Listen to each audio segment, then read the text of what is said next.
Just a couple podcast hosts sitting here. I've been doing podcasts for a long time and obviously a lot of broadcasting, but before we get into your football stuff and your foundation stuff, it's not breaking news because Terrion Arnold talked about it to Kay Adams, and then I think you talked about it as well a couple days later. But you got a new podcast coming. It's not like you're not busy with your day job, so I'm curious. Well, one, why didn't you ask me to do it with you? But two, how it came about and how excited you are to talk to a fellow member of the Tide family. I think it just came up. It wasn't anything that was like transactional. I think it was just based off a genuine connectionship. Terrion, he has quite the personality, and you'll see that once we talk more and more. But I think it was something that was brought upon just us trying to think of new ideas.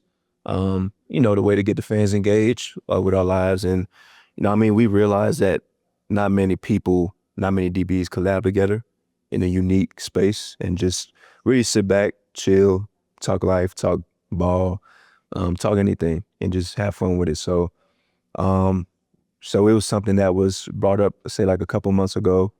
And we was like, this idea was very, immense because talk about fellow Bama alumni coming together and creating such a huge space for us to really talk and a lot of fans to sort of engage would be a pretty cool experience. So well, and I don't think you're just going to be talking cornerback play. I mean, I'm sure you'll talk about stuff that stands out from either of your games or from somebody else's game, but you guys are going to be talking life. You'll be talking to not just cornerbacks either. Whoever you can do, right? Many guests. We're still trying to figure that out, but it's gonna be must watch. So well, I think without even spending a lot of time, trying to figure out a great candidate for your first guest is probably pretty obvious. You talk about a couple fellow members of the Crimson Tide, and and he works in the media now. So I imagine if y'all can get Coach Saban, he'd make. I mean, I'm sure he'll get on at some point, but it seems like a good guest to kick it off with. Yeah. Speaking of kicking it off, you, for the third time in your short life of your foundation, which is only a couple of years old, you had the pitch meeting tonight with a couple of schools hoping to get the PS2 inspiration rooms that your foundation has already provided for 3 schools. And earlier today, in front of a big crowd at Arvada High School, you guys cut the ribbon on the new inspiration room there. So how excited are you to see it when it really comes together and where this foundation is just a couple of years in?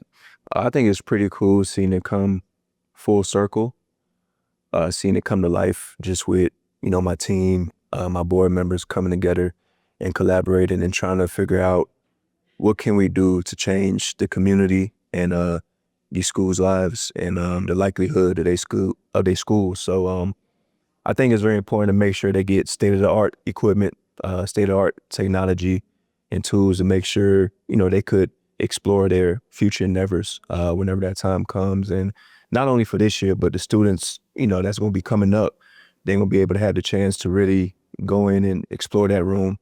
And, I'm just looking to create bigger and bigger, inspiration rooms that make an impact on these kids' lives. So yeah, the way this is going, by the time you're done, it was cool because tonight was the first time we saw middle school. You'll have most of the high schools covered maybe in the metro area, most of the middle schools, and they'll have PS2 inspiration rooms in all of them.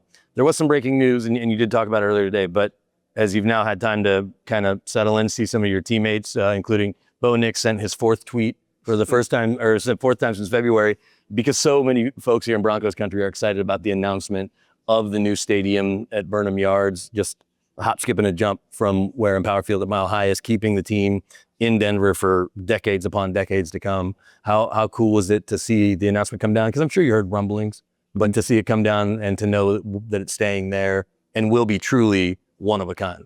I never even heard of Burnham Yards before. Yeah. So I think that's just a testament to our ownership group with their willingness to try to think of new ideas to, boost our organization, boost our franchise. And, I've been hearing rumors potentially about exploring a new area, but now with them finding a potential place to fit a stadium in, I think it's pretty cool and it's good for our city, our fans. It's no fans like Broncos country. So to be able to explore that avenue and, create even more a unique experience, even with the retractable roof that they thinking about building and innovating and towards a stadium. I think that'd be pretty cool. So yeah, I'm looking forward to it. So back when your dad played, they didn't do this. And actually, it's only a couple of years old, but there's an NFLPA survey that's been done the last few years by the Players Association where they ask every player in the league to go through and rate your ownership groups in terms of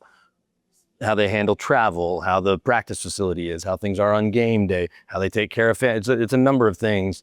And Broncos ownership has scored really well in just their first couple of years running this team. And it's easy to see that they take that seriously. And you hear Kerry Walton Penner talk about, you want to be the number one team to cheer for, play for, and work for. Mm-hmm. And so you obviously play/work for them. How I guess enjoyable has it been seeing that they take these comments seriously with the new practice facility that you guys have to practice through construction all spring and all season, but it'll be ready to go by next year when the training camp kicks off for 2026. Mm-hmm. And just to see that they don't rest on their laurels. They don't say, oh, well, we've got, time to get to that they are so proactive. Yeah, they're very proactive, and being able to see it firsthand and their ability to understand the players' needs and being able to be, cooperative throughout this whole process with them, bringing in a new state-of-the-art facility that's going to be open next year. And just for them to be able to be so open and so transparent about situations that we believe we could work on, and them figuring out ways to make it even better, even though, they got all the money, obviously, but it's like they're using their money and allocating towards important needs. And so, they really care about the players, the organization, and they understand what it's like to be a top-of-the-line organization because, they care about the players, our safety, our health, and our mindset. At the end of the day, I think that's huge. And I think that's what makes a difference with certain ownership groups that, they take their time to really invest and pour into the players. And I think I'm very appreciative of that for sure. Well, and then it's obviously translating on the field with where you guys are to start the season. Sean Payton and Vance Joseph both were quick to say, hey, you don't just pick up where you left off. Mm-hmm. As much as you'd like to say we were a playoff team last year, that means we'll be back. And can we go deeper into the playoffs? You have to go out and win the games. But in the first opportunity to go show what this defense can do, not even at 100%, without Malcolm Roach, who gets banged up last week, without Dre Greenlaw, who's working through his injury, you still have one of the best defensive performances that any team's ever had, but certainly to start a season, 133 yards of total offense for the Titans. And I get they had a rookie QB, but they've got some playmakers over there. Mm-hmm. 20 yards in the second half. How much fun did y'all have with so many different people making plays? 6 different guys getting a sack. Your guys, J-Mac, knocking the ball away on his strip sack, and the rook, Jahdae Barron, falling on it. He could have scooped and scored, but he made that smart play of just following the ball and in the game. Yeah, I think it's pretty cool to see all of it come together. And like I said before, we're not even close to our full potential. I think this is just a start, but for it to be a start and for us to be so dominant, I think it goes to show what can we be, later on. Just when we're healthy, we're all dialed in. We all flying around, we eliminate the mental errors. I know we had some mental errors in that game, but it may not seem like it because we was all flying around and attacking the football. But, it's pretty fun to be out there and, be on a defense that's hungry, determined, and has so much, fight in them at the end of the day. I think with that, especially with our front, that's where it starts. Them boys causing havoc by the front, causing havoc on, opposing quarterbacks and opposing offenses. You definitely got a game plan around that. Not only that, with how smart our linebackers are, they run field to field.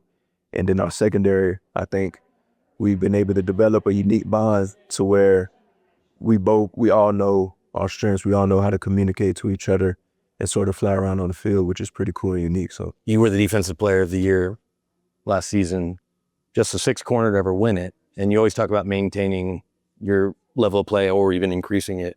Have you allowed yourself to think about the idea that you could become the first corner to win it more than once? Because no cornerback has won it twice, and you could certainly be the first. Yeah, I mean, I always think of ways how I could, really feel my potential. You know what I mean? Because, when you're in the NFL, it's like you have so many amount of years to be great and do this and that. So I feel like why not have those manifestations? Why not have those positive affirmations to say you have a chance to go back to back? You know what I mean? And, we all want to play, obviously, to win, but also to achieve personal goals and personal accolades as well, too. So I think that'd be a incredible accomplishment. Something that would be etched in history for sure. So it's something that I'll definitely work towards, but all that starts with me being the best player that I could be and knowing me and having no lapses and just keep on keeping the main thing and staying the course. So, well, and you got to stay the course this weekend against the Colts, who came out and I don't say shocked the world, but maybe surprised some with how they were able to take care of the Dolphins in a 33-8 win, and Daniel Jones being the first quarterback in nearly 50 years, and maybe since they've been keeping track, to score on every possession. They found points on every possession. Their punter had the easiest day of anybody in a win. And so you didn't know going into the season whether you'd see Anthony Richardson or Daniel Jones going into the preseason and training camp. But they named Daniel Jones. What have you seen in your initial looks at the Colts? And do you pick Davis Webb's brain a little bit because he and Daniel Jones are so close? I never knew that him and Davis Webb were so close. So that's new to me. So I definitely go up to Dave and, ask him a few questions now. But I think what I see from him, I think they got like a balanced attack from what I've seen on film. And I think they dominate up front in the trenches. I think they got a great O-line. They all work well together. They all mesh well together. And, they got some pretty, proactive receivers, some young receivers. Pierce, Adonai Mitchell, Pittman. I think those guys could go. And I think what sets them apart from, the last week opponent is they know how to utilize motions. They know how to utilize shifts. And they know how to utilize the run game and turn it into a play action game very well, which is, could become problems if, you don't read your keys as a defense. So, we understand the challenge on what's ahead of us and, what the problems could bring if we all don't communicate and, we all don't be on the same page. So we're looking to get better this week. We're looking to improve on the things that we need to improve on, because I feel like each and every week there's a new, tougher task at hand, a new game plan, a new opponent. So I feel like we got to be dialed in and sharp, ready to go. So. Yeah, Tony Pollard, plenty of talent, but Jonathan Taylor's a different animal for sure. You can say that. Yeah. So final thing, we're here as part of your foundation's efforts to continue to create these inspiration rooms for schools. Mm-hmm. Gala's coming up October 20th. So you want to tell people they can go to the foundation website, right? We'll see you October 20th. What can they get at the gala? Purchase your tickets for the gala coming October 20th. It's going to be, I believe, my third or fourth. I don't remember. It's crazy how time flies, with these galas and everything that ties into my mission. So I'm looking forward to that gala. Looking forward to everybody coming out, supporting and raising money for a great cause, which is my mission to level the playing field for those who had a financially disadvantage towards their suburban peers. So the whole point of the gala is to raise money, have a couple cocktails, have fun, and, just understand that, the impact that we make is bigger than us, but it's for the community and it's for those who definitely need it. So make sure you get your tickets. They on sale now, but hurry up because they are selling out fast. It's going to be another big gala, so looking forward to it. Awesome. PS2, always a pleasure. Can't wait to listen to the podcast and see where this foundation continues to grow to, because it's been awesome to see last year's gala, raised $250,000, which is something during the auction, I texted both Von Miller and Justin Simmons. I was like, yo, PS2 just raised $250,000. And they were both blown away, as I'm sure they've communicated to you since you've seen them. But this is always fun to be a part of. So thanks so much. Yeah, appreciate you.